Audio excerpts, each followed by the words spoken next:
আসসালামু আলাইকুম রহমতুল্লাহ। পত্রিকার পাতা থেকে 8 জুন 2026। প্রস্তাবিত পরিকল্পনা অনুযায়ী 2027-28 অর্থ বছরে করমুক্ত আয়সীমা কত? 3,75,000 টাকা। সম্প্রতি 7 জুন 2026 ঢাকায় দেশের বিভিন্ন স্থানে অনুষ্ঠিত ভূকম্পনের মাত্রা ছিল 5.3 মাত্রা।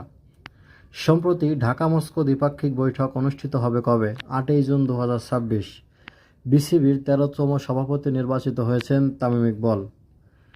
ককরাতে জনতা পার্টি সিলেট প্রতিষ্ঠাতাকে অতীশ দীপঙ্কর। বড়বাড়ি প্রধানগাঁও সীমান্ত কোন জেলায় অবস্থিত? পঞ্চগড়। গ্র্যান্ড স্ল্যাম 2026 চ্যাম্পিয়ন তারকা আলেকজান্ডার জভেরেভ জার্মানি। প্রধানমন্ত্রী নির্বাচিত হওয়ার পর প্রথম দেশ হিসেবে জনাব তারেক রহমান কোন দেশ সফর করবেন? মালয়েশিয়া। গ্রীষ্মকালে মৌসুমী বায়ু কোন দিক থেকে প্রবাহিত হয়? দক্ষিণ পশ্চিম দিক। হিরন পয়েন্ট কোথায় অবস্থিত? সুন্দরবন।